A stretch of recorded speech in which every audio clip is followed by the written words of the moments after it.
फिर दिन हुआ,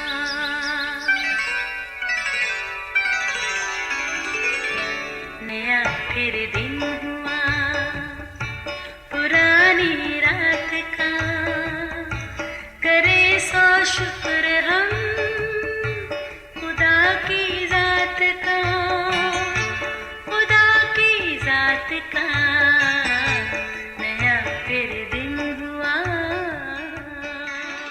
आज की आयत, लेकिन खुदावंद आप तुमको एक निशान बख्शेगा। देखो, एक कंवारी हामला होगी और बेटा जनेगी और वो उसका नाम इमैनुएल रखेगी। यसाया 7 बाब 14वीं आयत। अजीजों, रिश्ता एक ऐसा एहसास है जिसकी बदौलत हर इंसान एक दूसरे के साथ जुड़ा है। रिश्तों का ये सिलसिला बागे अदन से शुरू हुआ। अगरचे खालिक खुदा ने कायनात की हर जानदार शय को जोड़े की शक्ल में यानी नर और मादा ही पैदा किया। जब आदम को तख्लीक किया तो वो अकेला ही था, जो खालिक खुदा को अच्छा नहीं लगा। अगरचे उसके लिए भी मंसूबा यही था, जो बाद में उसी की हड्डी और गोश्त में से लेकर उसकी मददगार हवा यानी नारी बनाई गई। आदम और हवा की औलाद के बाद एक और घराना वजूद में आया। यूं रिश्तों का तस्वर आगे बढ़ा। कायन और हाबल 2 भाई जो आदम और हवा के बेटे कहलाए। बिलाशुबा हर रिश्ता अपनी इनफरादी हैसियत रखता है और एक दूसरे के लिए बड़ी अहमियत के हामिल हैं। यूं गुजरते वक्त और बदलते हालात के साथ घराने बढ़ते ही गए और रिश्तों में भी इजाफा होता गया। मसलन चचा चची, मामू मुमानी, ताया जान ताई जी, भाई बहन और दीगर रिश्ते। अजीज़ों, ये तो हुए जिस्मानी रिश्ते, मगर याद रहे कुछ रूहानी रिश्ते भी हैं जो अपनी जगह ख़ास अहमियत रखते और मुनफरिद हैं।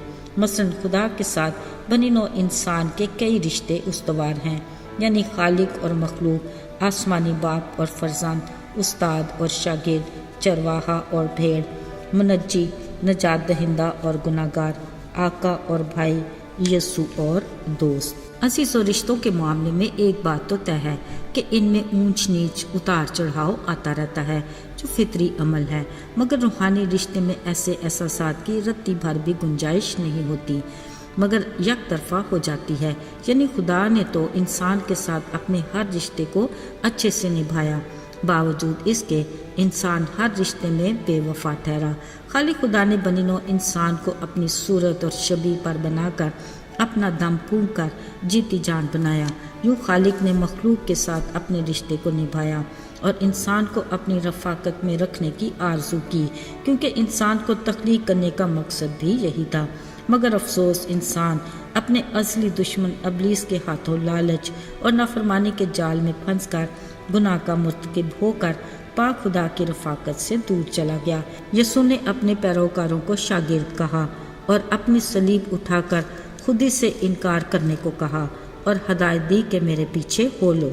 मगर इस रिश्ते में भी हमने गद्दारी की और अपनी मर्जी जीने को तरजीह दी। यसू ने कहा, चरवाहा मैं हूँ, मैं तुम्हें हरी चरागाहों में ले जाऊँगा और ठंडे चश्मों से तुम्हारी प्यास बुझाऊँगा। मगर हमने क्या किया? उस भेड़ों ने अपनी मर्जी की राह ली और भटक गए। अजीज़ों, यसू ने बरमला कहा, ये हैं मेरे भाई, मेरी माँ और बहनें जो मेरी बात सुनते और इस पर अमल करते हैं। अजीज़ों, यहाँ हमें अपना एहतसाब खुद करना है। क्या हम उसकी बात सुनते और उस पर अमल करते हैं, या दुनिया के सरदार इब्लीस की बातों में आकर इस जहान के हम शक्ल बन जाते हैं? इस बारे में फ़ैसला हमारा अपना है। मेरे अजीज़ों, यसू ने कहा, मैं तुम्हें नौकर ना कहूँगा, क्योंकि वो नहीं जानता कि उसका मालिक क्या करता है, बल्कि मैंने तुम्हें दोस्त कहा है, क्योंकि जो बात बाप ने मुझे बताया वो सब मैंने तुम्हें भी कह दी। याद रहे, हर रिश्ते को एक दूसरे के साथ जोड़े रखने का सबब गैर मशरूत मोहब्बत और वफादारी है, जो हम इंसानों की फितरत में नापैद है। मगर हमारा खुदा हर रिश्ते में वफादार है। कलाम पाक के मुताबिक वो पाक खुदा गुनाहगारों को तो प्यार करता है, मगर गुनाह से नफरत करता है। गुनाह की सज़ा बिलाशुबा मौत है, मगर उस खालिक ने इंसान के साथ अपने टूटे रिश्ते को बहाल करने के लिए अपने बेटे यसू को, जो पाक और बेऐब था, हमारी खातर इस दुनिया में भेजने का वादा किया। खुदा ने आदम और हवा के गुनाह के बायस नंगेपन को एक बरे को ज़बह करके चमड़े के कुर्ते पहनाकर ढांकेगा مگر اس نے اپنے اکلوتے بیٹے کے کفارے کے وسیلے سے راست بازی کے لباس کا وعدہ بھی کیا۔ خدا کا یہ وعدہ آج سے 2000 سال پہلے مختلف نبیوں کے ذریعے دہرایا جاتا رہا۔ عزیزو، خدا کی روح کی تحریک سے یسایہ نبی نے کہا، یسی کے تنے سے ایک کونپل نکلے گی اور اس کی جڑوں سے ایک بار آور شاخ پیدا ہوگی، اور خداوند کی روح اس پر ٹھہرے گی، حکمت اور خرد کی روح، مصلحت کی اور قدرت کی روح، معرفت اور خداوند کے خوف کی روح۔ ایک اور پیشن گوئی کے مطابق یہ تھا، اس لیے کہ ہمارے لیے ایک لڑکا تولد ہوا اور ہم کو ایک بیٹا بخشا گیا، سلطنت اس کے کندھے پر ہوگی، اور اس کا نام عجیب، مشیر، خدائے قادر، ابدیت کا باپ اور سلامتی کا شہزادہ ہوگا۔ ایک اور پیشن گوئی میں کہا گیا، اے بیت لحم، یہودا کے علاقے، تو یہودا کے حاکموں میں ہرگز سب سے چھوٹا نہیں، کیونکہ تجھ میں سے ایک سردار نکلے گا جو میری امت اسرائیل کی گلہبانی کرے گا۔ ایک اور نبی نے پیشن گوئی کی، لیکن خداوند آپ تم کو ایک نشان بخشے گا، دیکھو ایک کنواری حاملہ ہوگی اور بیٹا ہوگا، اور وہ اس کا نام ایمانویل رکھے گی۔ عزیزو، یاد رہے، ان ساری پیشن گوئیوں کی تکمیل خدا سے انسان کے ٹوٹے رشتے کو جوڑنے اور ملاپ کے لیے ضروری تھا، جو اپنے مقررہ وقت پر پورا ہوا، اور یسوع مسیح دنیا کا نجات دہندہ دنیا میں آیا۔ یاد رہے، ہم ان دنوں اسی یسوع کے پیدا ہونے کے دن مناتے ہیں۔ ہمارے گناہ سے نجات کا تحفہ اس کی صلیب سے آگے ہے، جو اس کے بے انتہا پیار کی نشانی ہے۔